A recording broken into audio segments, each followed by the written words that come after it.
April 2016. A heavy atmosphere enveloped an abandoned industrial warehouse in Clydebank. Less than a 20-minute drive from central Glasgow, the flashlight beams from the demolition crew swept across cracked concrete, illuminating a deeply buried wooden barrel, something that was never supposed to be found. "We need the police here, right now." The foreman's voice echoed in the cold, damp space of the old warehouse. What began as a routine demolition job had turned into an entirely different discovery. A discovery that would answer questions haunting Glasgow for 9 years. Inside the barrel were human bones, a faded silver fossil watch, and a piece of faded purple fabric, the final traces of Sasha Samsudin, the purple top she had worn the night she vanished in 2007. For nearly a decade, Sasha's disappearance had been just a frozen file in the cold case unit. A young, successful woman who vanished after returning to her apartment at Uptown Place, a building considered absolutely secure, with cameras, access control, and overnight security. No cries for help, no witnesses.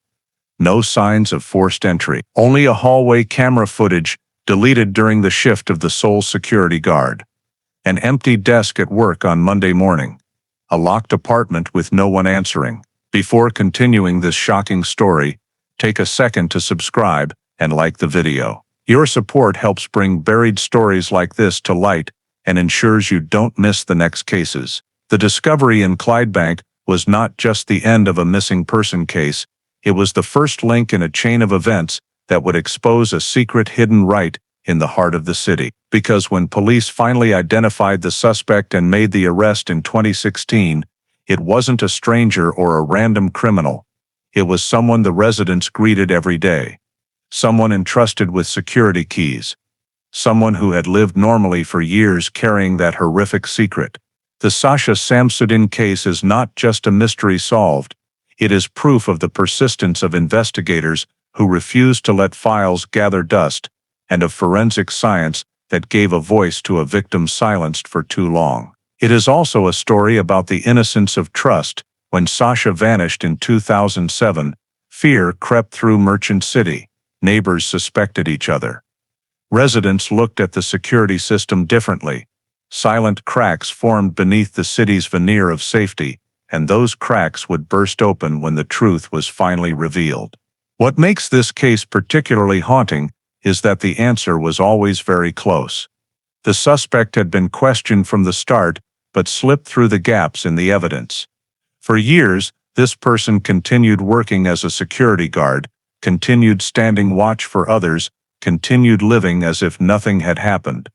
Where are you watching from today? Leave your location in the comments below. Tonight, we'll go back to Glasgow in 2007, trace every step of a disappearance that seemed unsolvable, and witness the moment justice, though delayed, finally knocked on the door. This is a story of fear, deception, and justice delayed, but never denied. May 2007, Merchant City.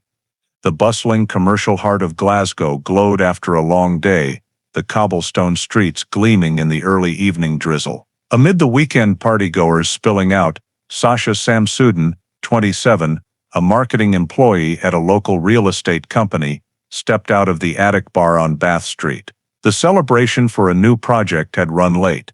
Her friends lingered a few more minutes, but Sasha said she'd head home early because she had to be at the office in the morning. Uptown Place Residences, where she rented a small third-floor apartment, was just a few blocks away. She was used to walking home, even if it sometimes meant crossing narrow streets where yellow lights reflected off puddles. At that hour, the city was still lively with music drifting from bars, taxis lining the boulevards, groups of young people laughing loudly on the sidewalks. Sasha turned off the crowded area onto a quieter street leading to Merchant City. A convenience store camera captured her in a dark coat, walking quickly, small handbag in hand. A gust of wind blew. She leaned slightly to avoid it, then continued toward the apartment complex. That was the last image remaining.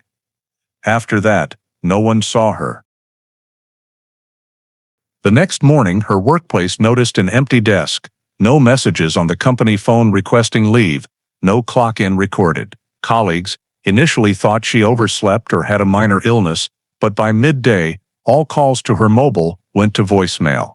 They tried contacting a close friend of Sasha's, but got no news. Her family outside the city was notified and called repeatedly with no answer. By mid-afternoon, the close friend went to Uptown Place. The apartment door was locked, the doorbell unanswered, lights off inside, no signs of anyone home. Worry quickly turned to panic. As evening fell, Sasha's family officially contacted police to report her missing. The Central Division Police received the report that same evening, noting her residence address and the last known details about Sasha. A patrol unit was dispatched to Uptown Place Residences, an apartment complex in the middle of Merchant City, just a few blocks from Glasgow's center. The building had 24-hour security, keycard entry, carpeted hallways, and security cameras in the main lobby. When police arrived, the atmosphere was quiet, only the wind whistling through glass frames and light rain on the overhang. The night shift staff and building manager were present to assist in opening Sasha's apartment door. The main door was locked, with no signs of tampering. Inside, lights off, no unusual smells or sounds beyond the officer's footsteps on the floor. Everything was in its normal place: tidy desk, computer off, a thin jacket still on the chair, bed neatly made, kitchen clean. A glass of water on the table had dried up. In the sink, a small plate and stainless steel spoon. An officer noted the scene, measured and photographed, observing stable room temperature, windows closed, no signs of struggle. After the survey, police quickly questioned residents on the same floor. One across the hall said they came home early and saw no one entering or leaving after midnight. Another recalled hearing the elevator operate once late at night, but couldn't identify who used it. No one saw Sasha return, nor any strangers in the building. From the management office, police requested access to security footage. The system recorded Sasha entering the main lobby the previous night, in a dark coat, handbag in hand, heading toward the elevator. That was the last time she appeared on record. No video showed her leaving the building, nor any keycard activity from her after that time. The data was backed up, and technicians confirmed no equipment malfunction or power outage that night. The scene report concluded, apartment secure, no signs of break-in, no physical evidence of departure. All factors suggested Sasha had returned, but something unclear happened after entering the lobby. Police filed the initial missing person report, classifying it as suspicious disappearance and retaining the apartment keys for monitoring. Family was asked to provide photos, identifying features, clothing, and personal items she usually carried. Meanwhile, Sasha's friends and colleagues took action. They printed simple flyers with a photo of her smiling in the office, posting them in high-traffic spots, Queen Street Station, convenience stores, cafes, and parking lots near the complex. A group of friends walked Merchant City streets, asking night staff, taxi drivers, bar employees, if anyone had seen her the previous evening. Police maintained contact and set up a tip hotline. Glasgow that night was colder than usual, heavy rain soaking the newly posted flyers, ink blurring, but the search didn't stop. In the apartment, police inspection lights remained on. Outside, family and friends continued calling her name in vain, as the city sank into a second night without news of Sasha Samsudin. 3 days passed since police opened the file on Sasha Samsudin's disappearance, but no new information emerged. All calls, reports, and tips led to dead ends. No sightings, no bank transactions, no phone signals, no activity from her building access card. On the morning of the fourth day, the case was transferred to the CID Glasgow Investigation Unit for continued handling as a suspicious missing person case. After reviewing the initial patrol report, the investigative team decided to conduct a detailed forensic search of the entire apartment under approved warrant. 2 detectives and a forensic specialist arrived at Uptown Place in the afternoon. The building maintained the same security protocol since the first entry. Inside the apartment, police worked area by area, living room, kitchen, bedroom, bathroom. All surfaces were examined thoroughly with blue light, but no blood, unknown fingerprints, or struggle marks appeared. Bedroom tidy, Bed made, wardrobe complete. In the bathroom, personal items neatly on shelves. Towels dry, no recent use signs. Kitchen clean, cabinets organized, no spoiled food, no evidence of cooking the night of the incident. The forensic team noted air conditions, lighting, photographed the scene, and sealed items, potentially containing biological traces. From Sasha's personal computer at the desk, police removed the hard drive and backed up data for analysis. They also seized a personal notebook, bank cards, landline phone, and contact directory to verify travel habits and recent relationships. All were sealed and transferred to evidence storage. While checking the building management log, police requested the list of staff working the night Sasha was recorded returning. The building used a private security system with 2 daytime guards and 1 night shift.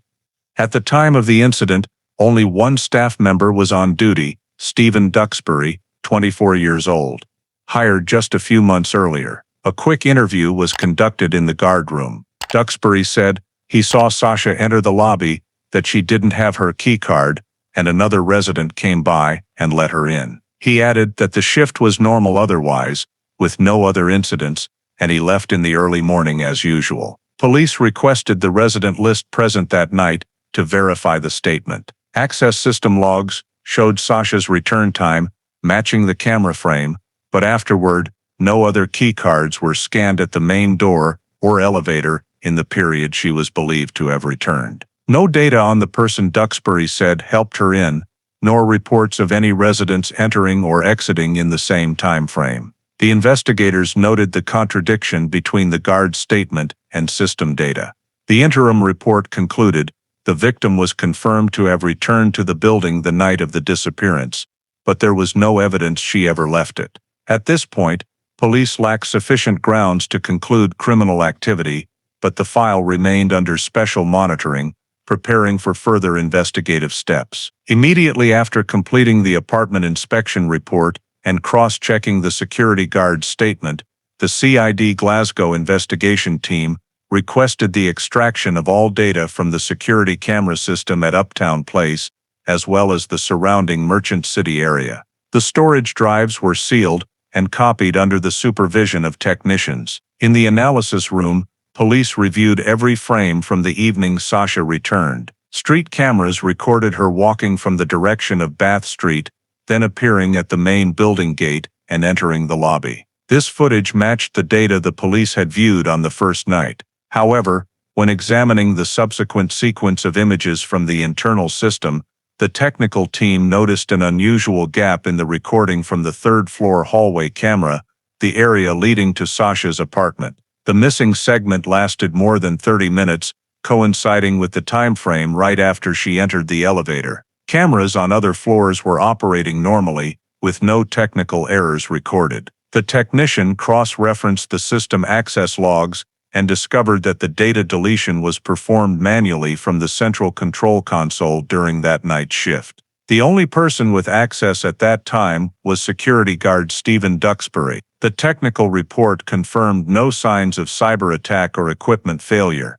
The entire operation was carried out using the internal account of the security guard. When summoned for additional questioning, Duxbury remained calm, insisting he had not deleted any footage and suggesting it might be due to a storage system error, as similar issues had occurred before. However, when police asked him to describe in detail the data backup procedures and the times he checked the system during his shift, Duxbury's answers contradicted the software administration's automatic logs. The data showed his account logged into the security system twice that night, once for checking and once coinciding with the hallway data deletion. When questioned about the reason for access, Duxbury said he was just rechecking the cameras because he heard noise in the lobby, but could not explain why the operation resulted in the complete loss of the video segment. The investigation team noted in the report that this behavior did not align with standard security protocols and no maintenance request had been submitted that night. Further checks of the internal access identification system showed Duxbury was present in the building continuously until nearly dawn, with no record of leaving his post for an extended period, which contradicted his initial statement that he left at the end of his shift on time. The CID report was prepared in detail, including all system logs, access times, and copies of the remaining data. The preliminary conclusion indicated no equipment failure or external cause for the missing footage. The entire deletion process was performed from inside the building. Duxbury was the only person with access and was also the last person to see Sasha alive. Following this session, police began focusing suspicion on the young security guard, while requesting a review of his entire shift history and behavior in the days before and after the disappearance. After the security system review report revealed that data had been manually deleted during Stephen Duxbury's shift, CID Glasgow requested an expanded crime scene examination at Uptown Place with the participation of the forensic team from the Scottish Criminal Science Laboratory. The examination was conducted early in the morning, with the entire apartment complex temporarily sealing off relevant areas to preserve the integrity of the scene. Investigators divided into independent groups. One team handled the third-floor hallway where Sasha's apartment was located, while another inspected the security room and technical areas on the ground floor. In the hallway leading to the victim's apartment, overhead lights reflected on the damp floor, and as soon as UV lights were turned on, technicians noticed long streaks running along the walls, indicating the floor had recently been cleaned with a strong bleaching solution. On-site quick analysis confirmed it was industrial cleaning chemical of the type used in the building. Notably, this area was not part of the regular cleaning schedule, and the internal cleaning log showed no activity recorded around the time of the disappearance. A small purple fabric fiber was discovered caught on the baseboard near the emergency stairs, carefully collected with tweezers and placed in an evidence bag. Nearby, a technician detected faint shoe prints on the dried floor, heading toward the side door leading to the rear technical area of the building.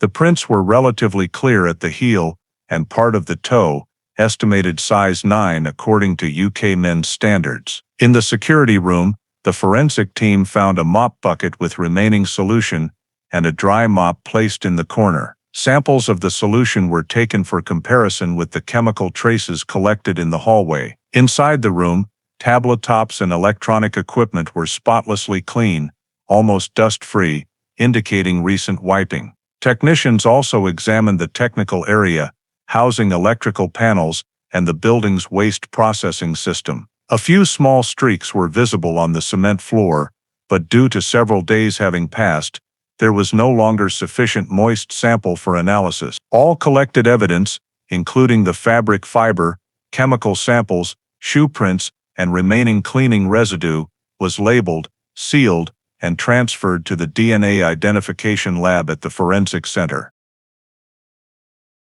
At the same time, the forensic team noted in the record that no personal belongings of Sasha were found in public areas, with no signs she had forgotten or dropped anything upon returning to the building. The apartment remained undisturbed as before, with all personal items accounted for and nothing missing. The examination report concluded there were many unusual details in the third-floor hallway and security room, particularly the presence of strong bleaching chemicals in an area not subject to routine cleaning. However, the biological samples obtained were too weak for specific analysis results. DNA identification technology in 2007 only allowed basic sequence determination and lacked sensitivity for trace amounts. Forensic experts noted that preliminary analysis could not determine the origin of the fabric fiber or shoe prints. All evidence was stored long-term per regulations, awaiting further processing with more advanced analytical technology. The final forensic team report sent to CID confirmed the scene showed no signs of struggle, but there were multiple indications of cleaning with industrial chemicals and a series of samples requiring additional identification when technical conditions allowed.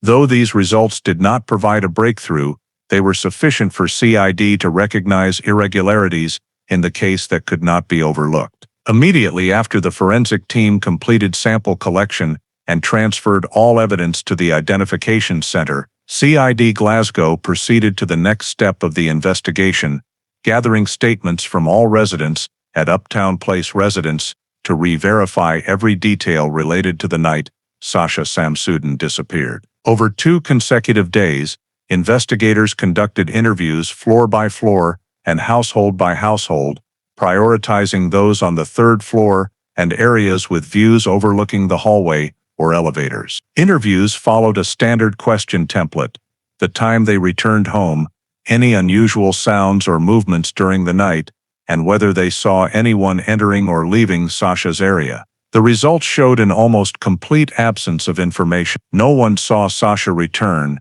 and no one saw her leave the building. One second-floor resident said he heard the elevator door open around near midnight, but could not identify the user. A woman living on the 3rd floor said she went to bed early and heard no sounds other than rain. These statements, though minor, all aligned on one point: the building was completely quiet. No witness confirmed the existence of the person Stephen Duxbury claimed helped Sasha with the door. CID cross-checked the list of residents present in the building at that time with data from the keycard system. There was no record of any card swipe in the timeframe Duxbury said another resident entered to help the girl. This rendered his statement illogical. Investigators continued reviewing internal logs for Duxbury's shift. In the management records, his working hours were listed from 22 o'clock to 6 o'clock, but security system logs showed his account remained active until nearly 6:30. The period from 1:30 to 3 o'clock showed multiple unusual accesses to the camera interface and electronic doors. When questioned about this discrepancy, Duxbury stated he often stayed a few minutes after his shift to hand over to the morning shift and check equipment, but could not explain the hours-long logins. Police asked him to recount his entire schedule on the night of Sasha's disappearance. According to his statement, he was on duty in the ground floor security room, saw Sasha return after midnight without a keycard, and a resident helped her enter. He then returned to the reception desk, did not clearly remember the last time he left the desk, only saying everything was normal. However, when cross-referenced with remaining lobby camera footage, police noted no second person appeared at the same time Sasha entered the building. There was no footage of another resident opening the door or anyone walking right behind her. The access system recorded only one main gate opening, consistent with a card used by someone leaving a few minutes earlier, not entering. CID concluded there was a high likelihood Duxbury provided false information to mislead the investigation. A personnel investigator verified his personal file and discovered Duxbury had worked at Uptown Place for only 4 months, with brief prior experience in another private security firm, but no specific recommendation upon leaving. Background checks revealed he had once been reprimanded for unauthorized leaving of his post during a shift. All details were included in the comprehensive report and forwarded to the lead commander. Meanwhile, the technical team continued analyzing access logs, confirming the guard's account logged in exactly during the camera data deletion window, with the device recording multiple accesses from the same location. When invited back for further clarification, Duxbury maintained his original statement, insisting someone definitely helped Sasha with the door and denying deleting data. He appeared cooperative on the surface, but avoided detailed answers about shift end times and staying in the building past regulations. The interrogation lasted over 2 hours, yielding no new information but further solidifying the assessment that his statements did not match physical evidence. CID also interviewed cleaning staff, maintenance workers, and the next day's shift manager, all confirming they received no reports of any incidents that night and had no contact with Duxbury after his shift ended. The comprehensive investigation record showed all objective evidence, from camera data, access logs, to resident statements, ruled out the possibility of a second person involved in letting Sasha in. No evidence supported Duxbury's claims, and the gaps in his shift timeline coincided with the last time Sasha was seen. Based on the full verification results, CID officially listed Stephen Duxbury as a potential suspect in the Uptown Place disappearance file, while requesting a thorough review of all his activities in the days before and after Sasha vanished to assess direct involvement risk. After CID Glasgow officially designated Stephen Duxbury as a potential suspect, the unit commander approved a plan to expand the search perimeter to determine whether the victim might have been moved or disposed of in the surrounding area of Uptown Place. A special task force search team was mobilized, coordinating with the Water Rescue Unit and local control units. The initial focus was on the Merchant City area and the routes leading to the banks of the River Clyde, where numerous warehouses, waste dumps, and abandoned parking garages were located. Over the course of 3 days, the search team split into multiple groups and swept along the route Sasha might have taken or been removed from the building. Each team was equipped with metal detectors, thermal scanners, and cadaver dogs trained to detect biological scents. The area around Uptown Place was cordoned off within a nearly 2-mile radius, gradually expanding to the old industrial zones on York Street. Along the banks of the River Clyde, search teams waited along the water's edge, checking every patch of reeds and rocky embankments that were often hidden from view. The river water was cold and fast-flowing, but no suspicious signs were found. Industrial dumpsters, containers, and scrap collection areas were all unsealed and manually inspected. During the sweep of an old warehouse near York Street, one officer discovered a large industrial-grade plastic bag discarded in a concealed corner behind a storage building. The bag was thick, opaque gray, loosely tied at the opening, and had yellowish stains on its surface as if it had been exposed to cleaning chemicals. When opened, it contained nothing but a dried residue of evaporated liquid, leaving a strong acrid smell similar to the industrial cleaning agent used at Uptown Place. The mobile forensic team conducted an on-site examination, taking surface swabs and samples of the remaining residue for laboratory analysis. The bag was sealed, labeled as evidence, and transferred to the Central Analysis Facility. Aside from this item, the teams collected a few small plastic fragments, scraps of fabric, and stray hairs from the area, but none could yet be directly linked to the case. After 4 days of searching, the operation concluded without any other significant discoveries. Preliminary reports from the lab indicated that the substance sample from the plastic bag had a composition matching the industrial cleaner, Fluor Bright 21, the same chemical recovered from the third-floor hallway at Uptown Place. However, no DNA or biological traces were found on the bag's surface. The only fingerprint recovered was smudged and insufficient for identification. Footage from cameras around the York Street area also showed no one carrying or discarding the bag at any specific time. Police concluded that it might have been left behind during routine building cleaning or industrial waste transport, and there was insufficient evidence to confirm a connection to the disappearance. Nevertheless, the fact that the bag contained the exact same chemical found at Uptown Place led CID to maintain the investigative line that the victim may have been removed from the building using internal means. Police contacted the cleaning company and the waste management contractor for Uptown Place to review collection routes during the week of the incident. Results showed that on the night Sasha vanished, the industrial waste truck operated on schedule, but no witnesses or cameras recorded its detailed route. One of the building's collection containers had been transferred to the processing station at York Street the following day, the same location where the plastic bag was found. This chain of data was added to the report for ongoing monitoring. During this period, Duxbury continued working normally.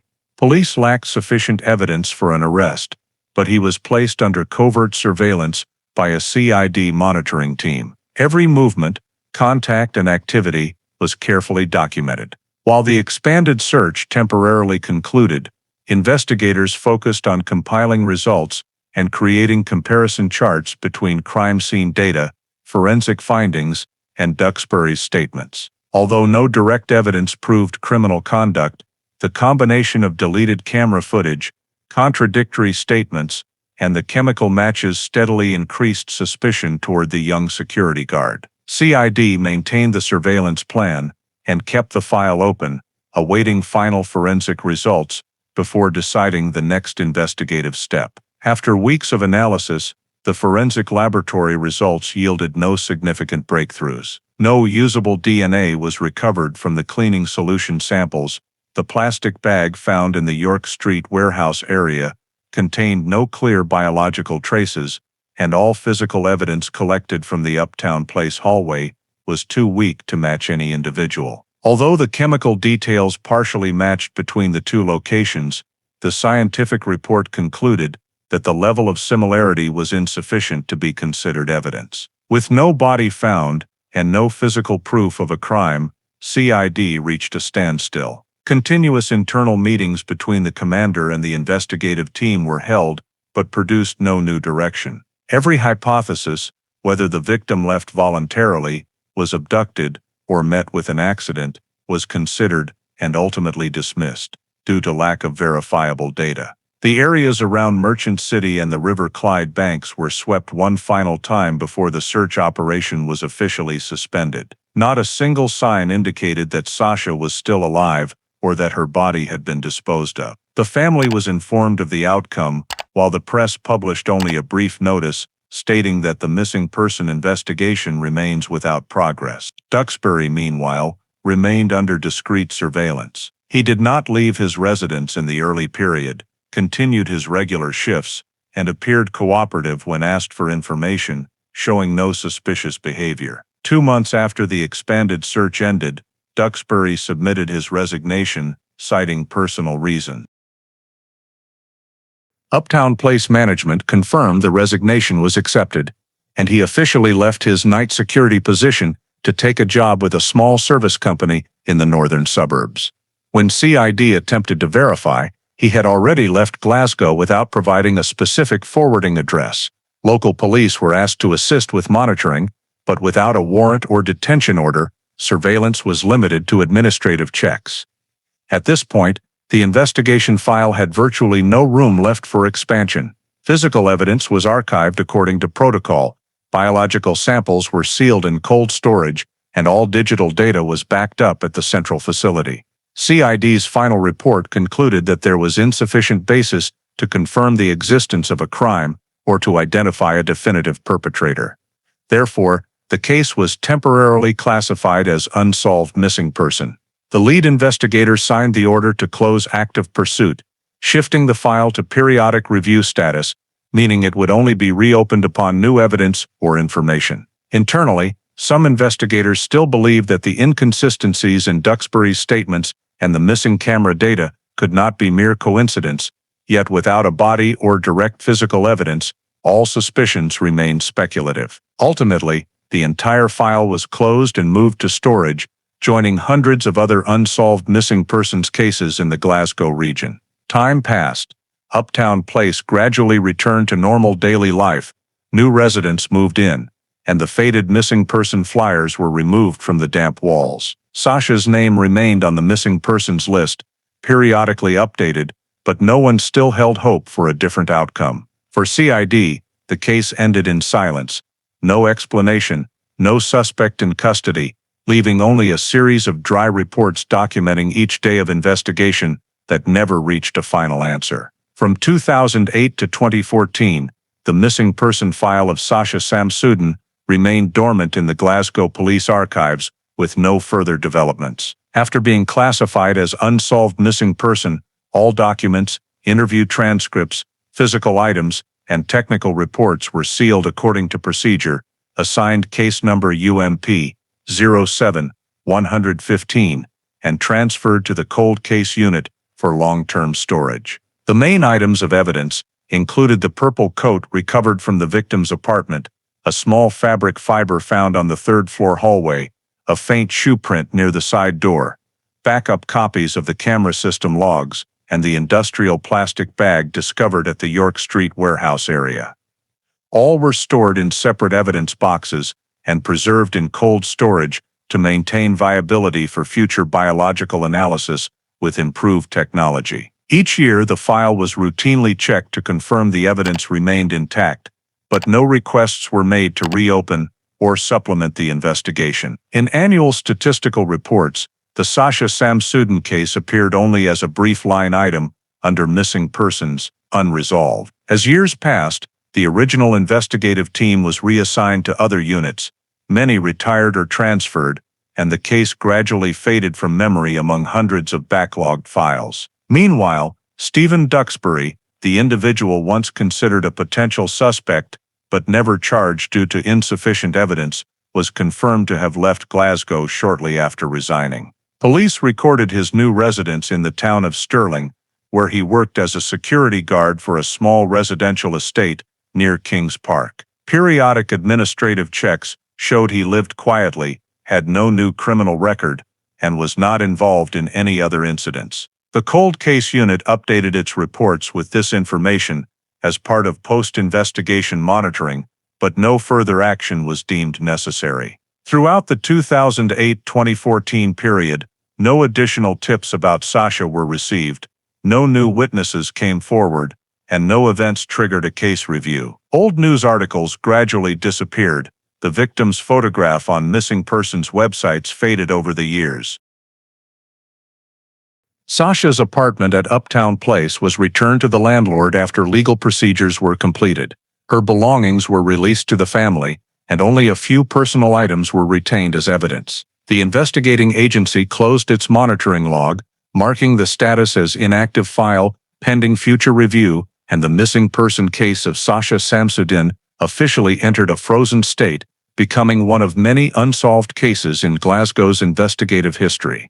By 2015, when the Scottish police force began implementing Project Resolve, a program to review and reanalyze biological traces in backlogged cold cases, the disappearance of Sasha Samsudin was brought back onto the periodic review list. The project was established with the goal of applying next-generation DNA analysis technology, particularly the low-copy DNA technique that allows amplification of extremely small samples previously considered unusable. While reviewing hundreds of old files, Detective Aaron Mullins, who had recently been transferred to the Cold Case Unit, took notice of Sasha's case due to its unusual nature.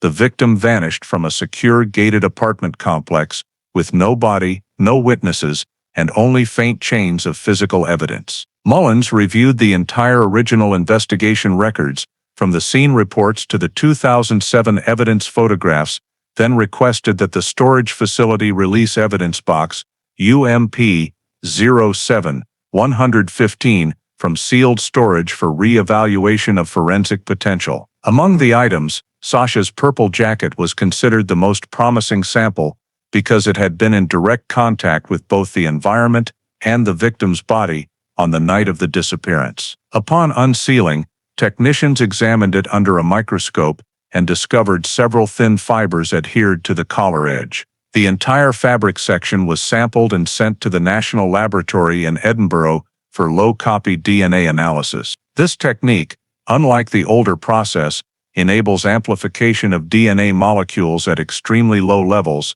sometimes requiring only a few shed skin cells. The analysis process lasted several weeks, with layers of data cross-referenced against the National Criminal Database, until the sample extracted from the jacket matched a stored biological profile in the system, Stephen Duxbury. The match appeared with over 99.8% reliability, impossible to explain by chance. Mullins reviewed Duxbury's original file, confirming that his DNA had been stored in the system from his time working for a private security company, as required for employees with access to sensitive data. This match elevated the entire Sasha file to priority status. Mullins prepared a detailed report for his superiors, recommending the reopening of the investigation. In an internal Cold Case Unit meeting, veteran officers described the DNA result as the biggest breakthrough since the case had been archived.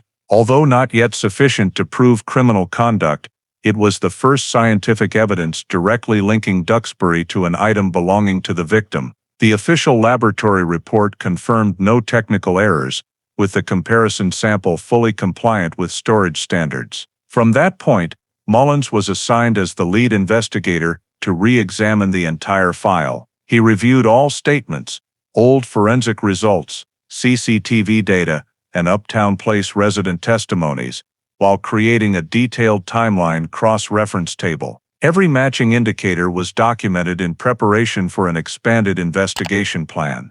Within a few weeks, the Sasha Samsudin file was officially returned to active case status. Notifications of the reopening were sent to the prosecutor's office and the Criminal Forensics Department for coordination. The remaining old samples in the evidence box were also requested for additional testing to search for secondary DNA traces, including previously stored fabric pieces, hairs, and shoe prints. The technical team simultaneously re-examined the backup drives from the CCTV system to assess the possibility of recovering data deleted in 2007 using new digital recovery software. Internally within the cold case unit, the investigation was rated as high potential due to the narrow suspect pool and clearly defined time and location.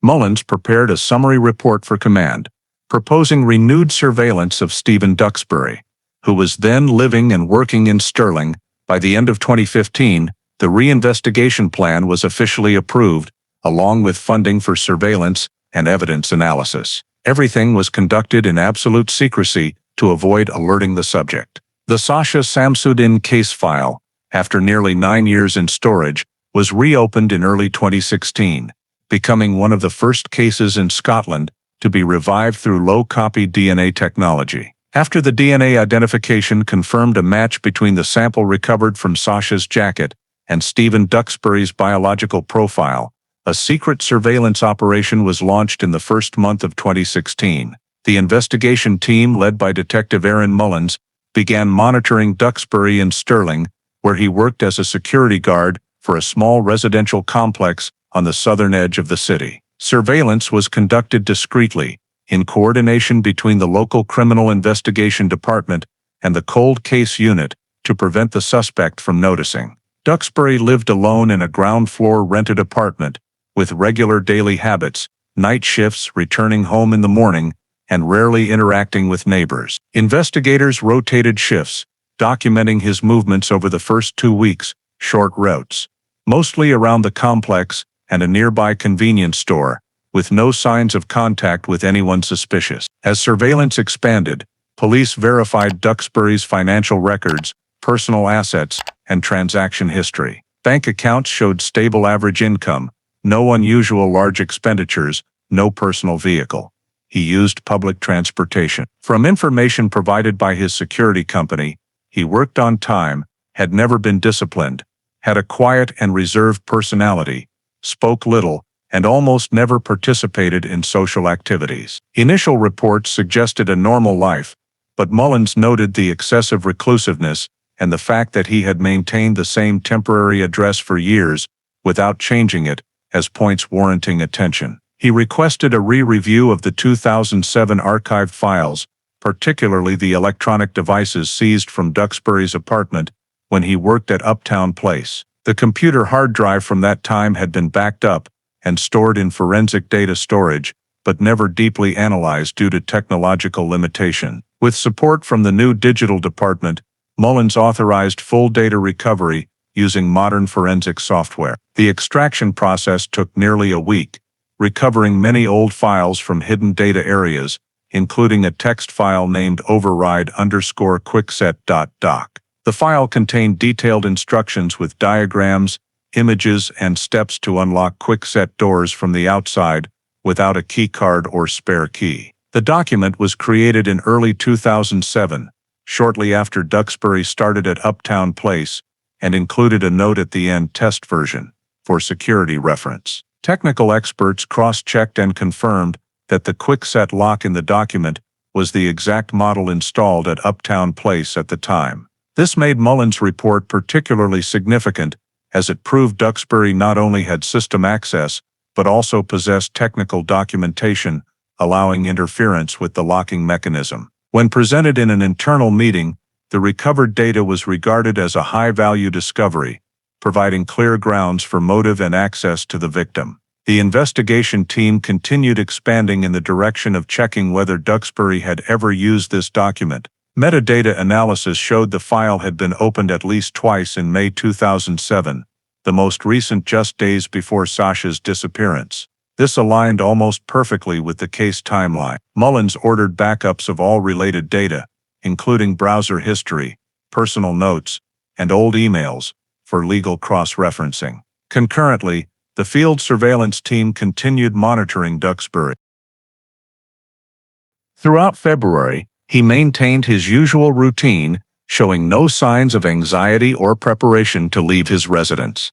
Police even noted that he spent most free time at home, reading newspapers and watching television, with almost no contact with others. Data from hidden cameras and environmental audio revealed no abnormalities, but to Mullins, this calm only reinforced the assumption that Duxbury was discreet and capable of concealing behavior. The end-of-month summary report concluded that the suspect maintained a stable lifestyle, unchanged address, normal finances, and limited social relationships. However, digital evidence from the computer hard drive showed he possessed knowledge and documentation about door locks identical to the security system where the victim lived. 6i Dude noted this discovery in the file as a significant link between Duxbury and Sasha Samsudin's disappearance, while continuing tight surveillance on the subject. By late February 2016, after the investigation team gathered sufficient grounds regarding the connection between Stephen Duxbury and Sasha Samsudin's disappearance, Detective Aaron Mullins submitted a request to the court for a search warrant of the suspect's residence in Stirling. The application was approved within 24 hours, and early the next morning, a joint team from the Cold Case Unit and local police executed the search in full compliance with legal procedures. The residential area where Duxbury rented was on the southern outskirts of the town, consisting of low-rise apartment blocks that were quiet and sparsely trafficked. He worked night shifts, so when police arrived, the apartment was dark and locked. The warrant was announced, and the lock was opened under the supervision of 2 judicial officers. The small apartment consisted of only a living room, kitchen, and bedroom, arranged with unusual neatness. Minimal furnishings, spotless surfaces, and no personal items beyond a few security-related objects like uniforms, shoes, and a radio. While checking a wooden cabinet against the wall, an investigator discovered an old tin box containing assorted small items, several keys, old employee badges, a silver key card engraved with Uptown Place, and a silver bracelet engraved with the initials SS on the inside. Both items were immediately sealed and assigned separate evidence numbers. Upon checking with Uptown Place management, police confirmed that this key card belonged to the 2007 access control system and had been deactivated after the victim's disappearance. The silver bracelet matched the family's description of jewelry Sasha often wore. Continuing the search in a small storage area at the back, the team discovered a stack of gray industrial plastic bags identical to the sample recovered from York Street. Some bags were open, with white residue from cleaning agents inside. Powder samples were collected in vials for testing, and all bags were repackaged and sealed separately. In the kitchen, the sink was spotless, but a faint uneven stain appeared on the floor near the wall. The forensic team used field reagents, yielding a weak positive for strong alkaline substances. Under the concrete floor near the refrigerator, UV light revealed patchy fluorescent areas suspected to be chemical reactions. Police marked the area, photographed it, and took surface samples for analysis. In the bedroom, the wardrobe contained few clothes. The bottom drawer held several loose notes, including one sheet listing work schedules at Uptown Place with the note, "Camera reset. Free." The paper was seized along with all other personal documents. The search lasted nearly 4 hours, with every item documented, photographed, and packaged per protocol. No new electronic devices were found, but in a small desk drawer was an old dusty USB drive with no label, sealed for data analysis. In the bathroom, the forensic specialist noted corrosion on the drain pipe from chemicals, matching the floor stains. All samples, key card, bracelet, plastic bags, chemical samples, notes and storage devices, were inventoried on-site with signatures from 2 independent witnesses. Duxbury returned home as police were finishing up the scene, appearing surprised but not resisting, only briefly stating that those are old things from a previous job. He was asked to cooperate and signed the search acknowledgement. When questioned about the origin of the silver bracelet, Duxbury replied only that he found it in the building's trash years ago.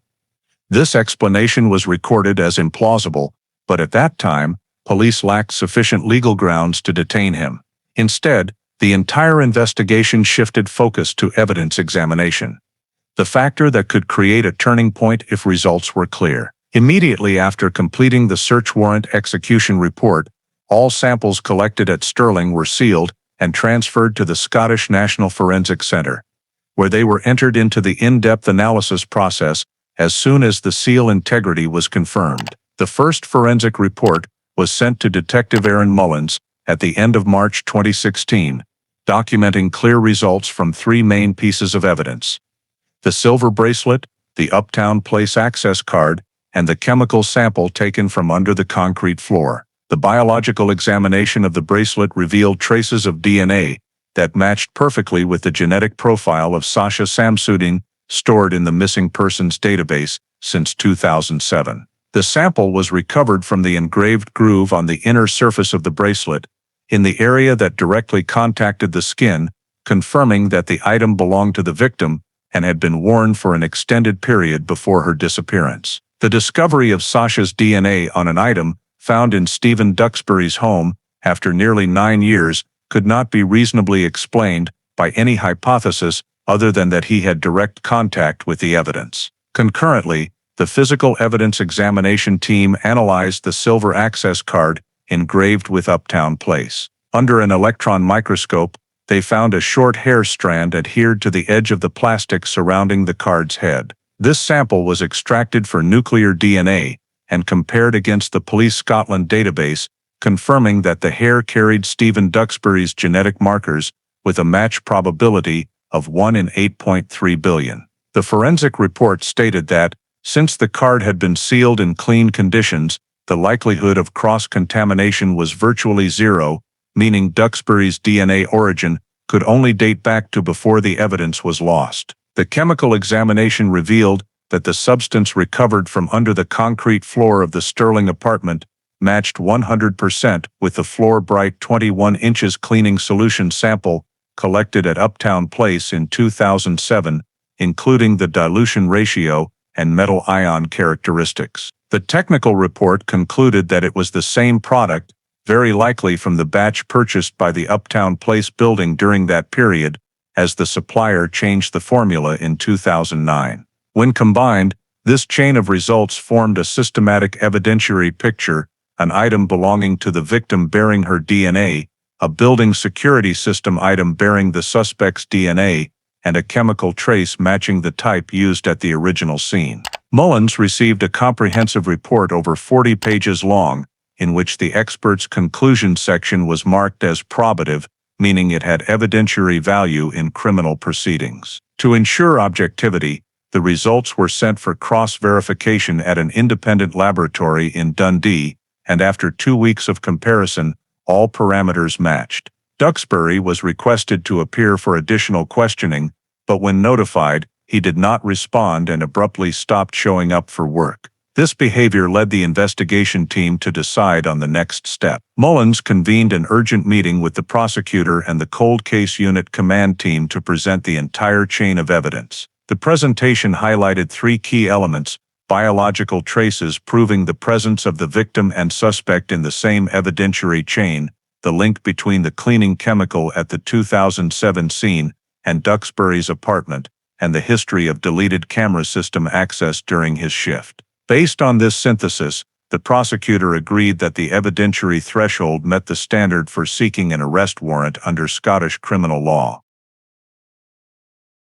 The file was submitted to the Central Scotland Sheriff Court, with a 12-page summary describing the nearly 9-year investigation process and the new technical findings.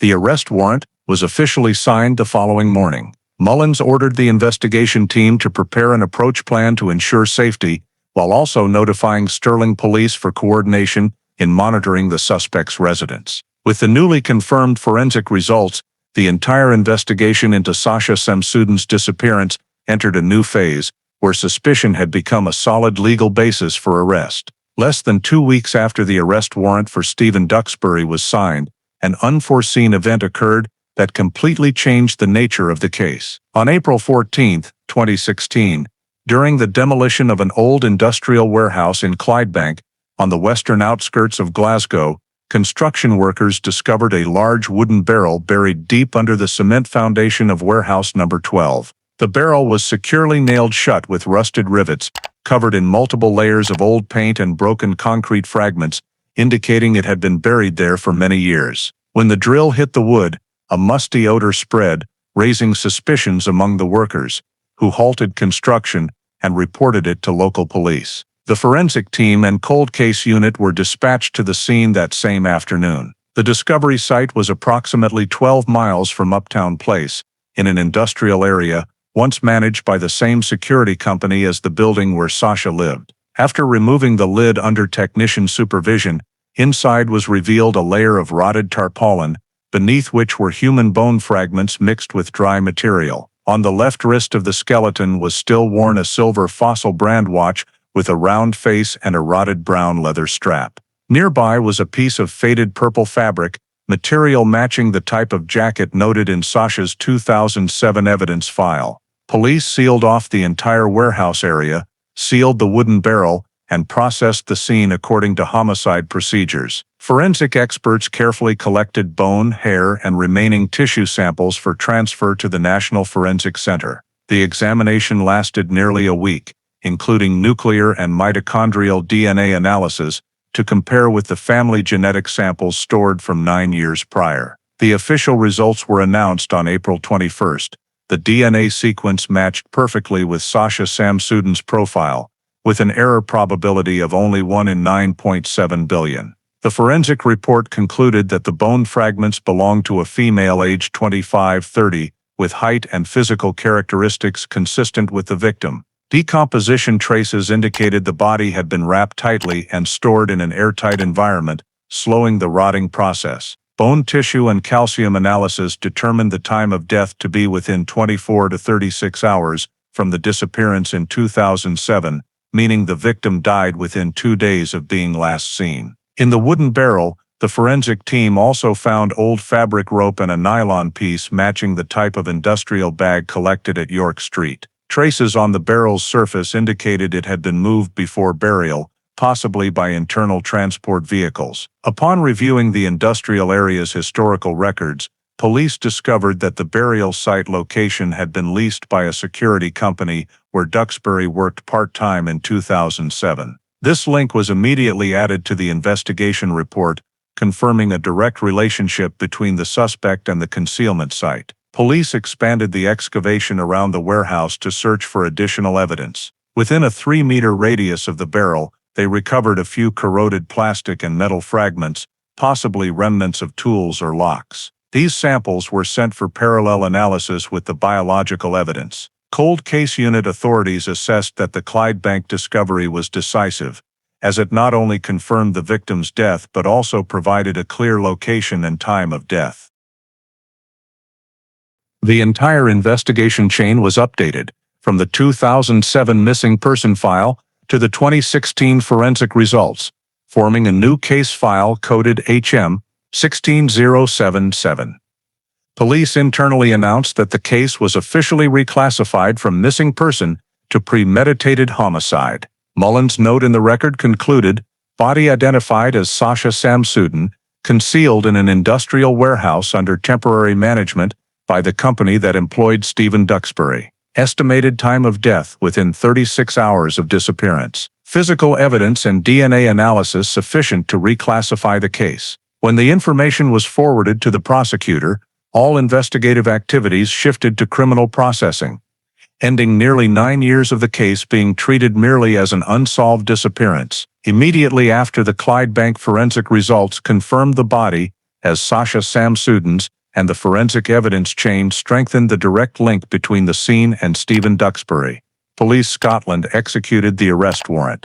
Early in the morning of April 3, 2016, a coordinated force from the Cold Case Unit and Stirling Police approached the residence where Duxbury was living. The operation team consisted of 6 officers, divided into 2 groups, one blocking the rear exit, the other approaching the front door. Duxbury had just finished a night shift and was still in his security uniform when he opened the door. The arrest warrant was read clearly. He did not resist, only appearing confused and silent when asked to place his hands behind his back. The entire process was recorded per procedure. After being handcuffed, Duxbury was led to the specialized vehicle parked at the gate, with neighbors watching, but no one understanding what was happening. The apartment was sealed immediately afterward for a supplemental search. The search warrant was expanded based on the new findings from the body and evidence at Clydebank. The forensic team returned to the scene that day, thoroughly scanning the warehouse area, bathroom, kitchen, and bedroom. In a wooden cabinet next to the bed, they found a nylon bag containing old clothes, including a gray security jacket and matching pants, both worn out, with faint scratches on the sleeve cuffs, as if corroded by cleaning solution. When tested on site with an alkaline detection solution, these marks gave a weak positive reaction, matching the chemical type previously recovered at Uptown Place and under Duxbury's apartment concrete floor. Fabric samples were cut and sealed as additional evidence. Inside the bag were also a pair of worn leather gloves, with the inner lining stuck with white powder, suspected to be chemical residue. A forensic officer noted in the report that these items may have been used during cleaning or concrete floor processing. Additionally, on the living room bookshelf, police found an old notebook with a few loose pages, including a short note, "Reset cam. Clean corridor," scribbled in blue ballpoint pen without a date. The entire notebook was seized as evidence. In the bathroom, the forensic team re-examined the drain, collecting additional residue samples and finding similar corrosion traces as previously analyzed. All evidence was numbered, sealed, signed for confirmation, and transferred to the specialized vehicle for transport to Glasgow. After completing the search, Mullins personally escorted Duxbury to the Central Police Headquarters for interrogation. He remained almost completely silent during the trip, only asking once, "Is this about that case?" but receiving no answer. In Glasgow, Duxbury underwent medical examination, fingerprinting, and DNA sampling for comparison. The process followed protocol, with an appointed lawyer present. The cold case unit's internal bulletin, updated that day, reported the suspect was arrested safely without incident, with additional evidence collected, including clothing, gloves, and the notebook. These samples would be sent to the forensic lab for examination within 48 hours. Meanwhile, the investigation team prepared a summary report for the prosecutor, confirming all grounds for the arrest warrant. DNA results, body discovery, matching evidence, and inconsistent statements dating back to 2007. That same evening, Duxbury was placed in an isolation cell, awaiting formal interrogation. The forensic team continued sealing the Sterling apartment and stationed 24-hour police guard to prevent unauthorized entry. All data from the supplemental search was immediately entered into the CID's electronic evidence system. After nearly 9 years since Sasha Samsudin's disappearance, the person once considered only the sole witness in the case was finally arrested, and the entire investigation file was now transferred to Glasgow for the formal interrogation process. At the Glasgow Police Headquarters, the interrogation of Stephen Duxbury was conducted the following morning, with 2 CID investigators and a prosecutor representative present. The interview room was equipped with recording devices, and all statements were documented and signed per procedure. Duxbury appeared calm but tired-faced after the night in custody, maintaining silence when read his legal rights and asked to confirm lawyer presence. He agreed to cooperate with the investigation and declined private counsel, stating briefly, "I have nothing to hide." The initial session lasted over 2 hours, focusing on questions about his work at Uptown Place in 2007, his relationship with building residents, and details from the night Sasha Samsudin disappeared. Duxbury repeated his old statement.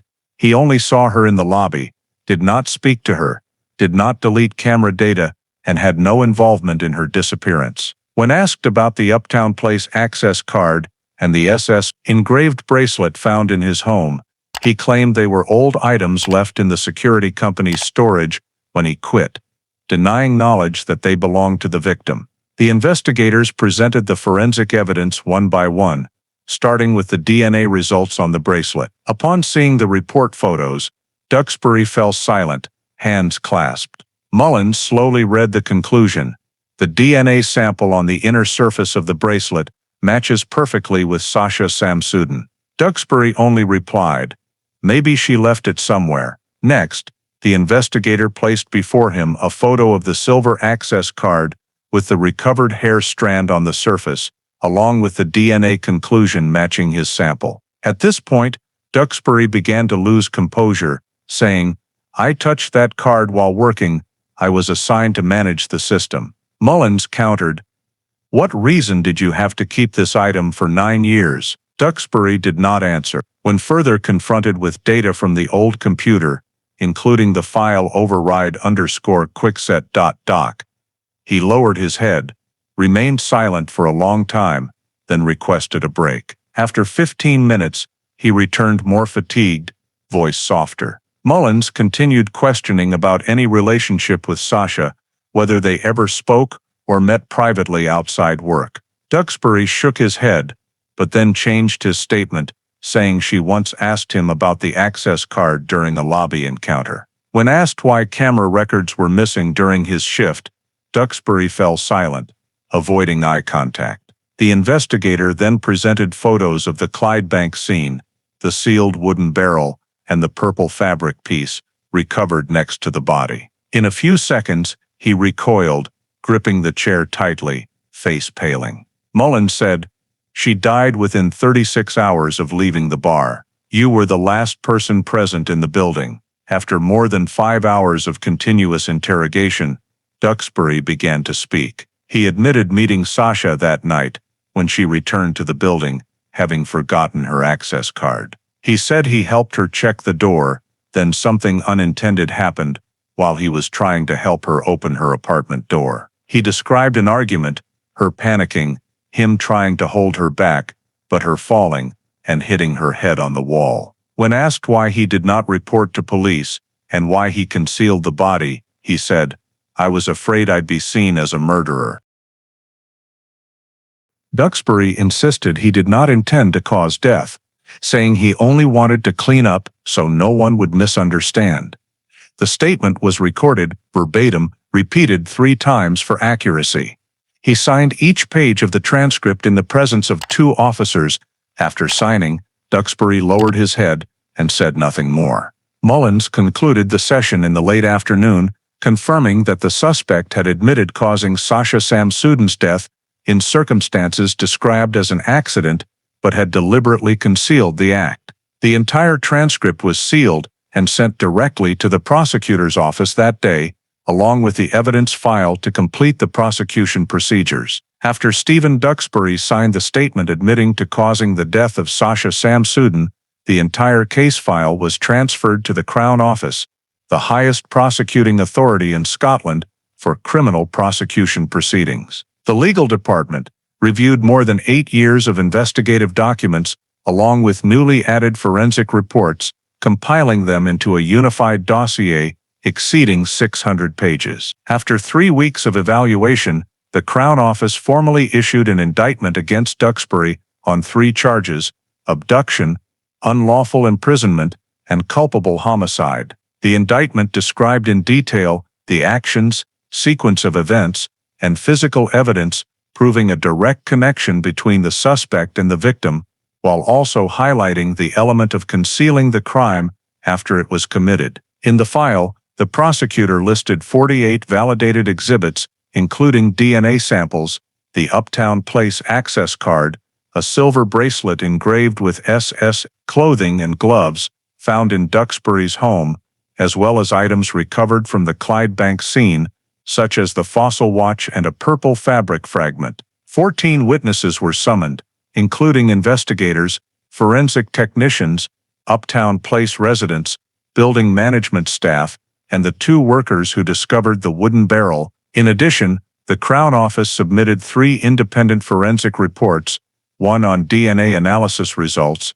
one on chemical composition matching samples collected in 2007, and one estimating time of death based on bone decomposition. All electronic data extracted from the suspect's computer was also included as supporting evidence, particularly the file override_quickset.doc, which detailed the mechanism for overriding quickset door locks, the type installed at Uptown Place. The lead prosecutor assigned was William J. Frazier, who had handled many complex cold cases. He emphasized in the indictment that Duxbury, in his role as a security guard, had abused his system access privileges to approach the victim and used his technical knowledge to cover up the crime. The case was classified as highly serious due to elements of deprivation of liberty and deliberate destruction of evidence. During trial preparation, the court-appointed defense team for Duxbury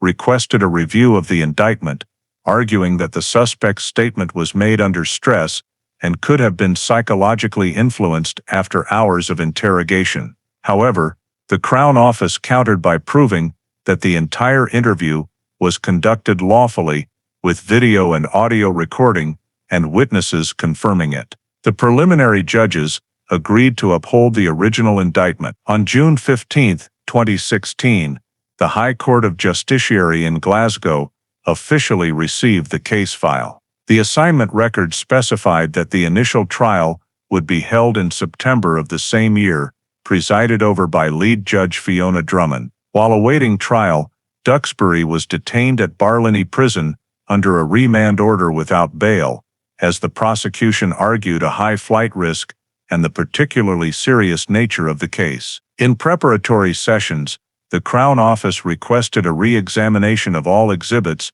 to ensure the integrity of biological samples, while also preparing visual presentations, including photos of the Clydebank scene, a simulation model of the suspect's movements, and a diagram linking the evidence. The media began reporting on the reopening of the 2007 missing person case, calling it one of the largest cold case trials in Scotland in the decade. The victim's family was fully informed of the prosecution progress and received legal support from the Victim and Witness Office. Crown Office legal experts finalized the file by adding the list of interrogation videos, data recovery records, and all documents related to Project Resolve, the program that enabled the discovery of DNA evidence after 9 years. By the end of August 2016, all procedures were completed. The trial opening date was set for the first week of September in the main courtroom of the High Court of Justiciary in Glasgow, a venue that had hosted many of Scotland's serious criminal cases. Official notices were sent to all involved parties, and a jury of 15 members was randomly selected from the central Glasgow area. As preparations concluded, the Sasha Samsudin case file, now reclassified from missing person to homicide, was officially stamped in the Scottish judicial system, marking the start of the prosecution and trial phase for one of the city's longest-running cases in nearly a decade.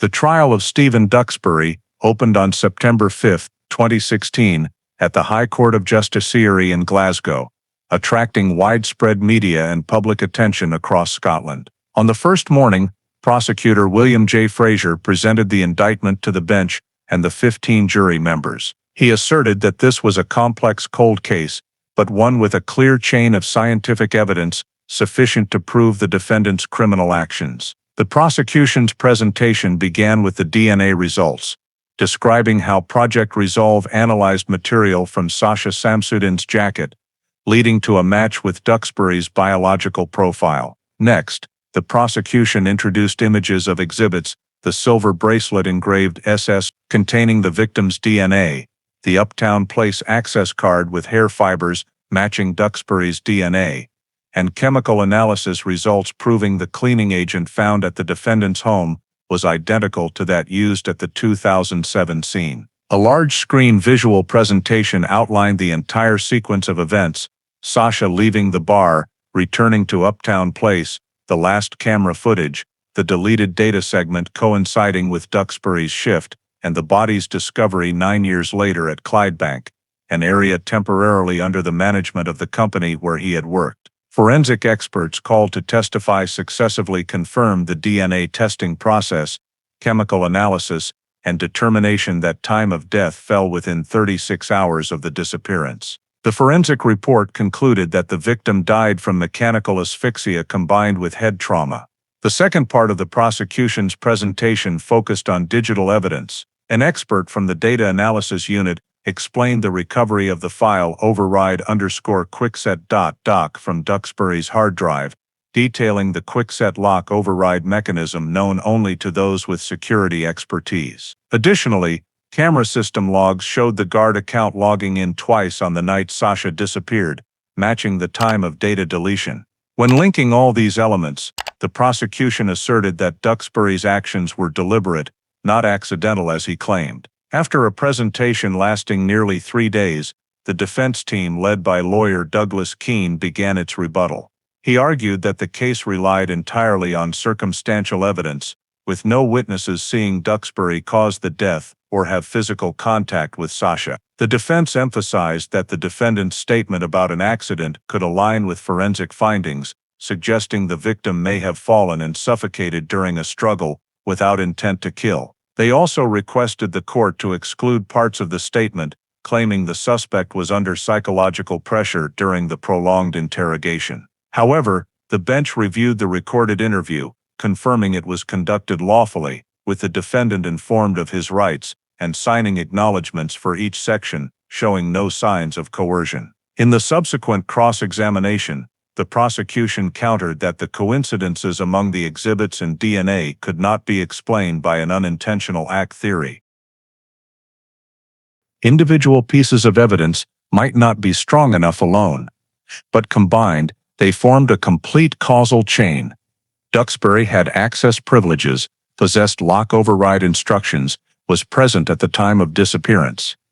Camera data was deleted during his shift, victim items appeared in his home, and the body was found in an area within his former work scope.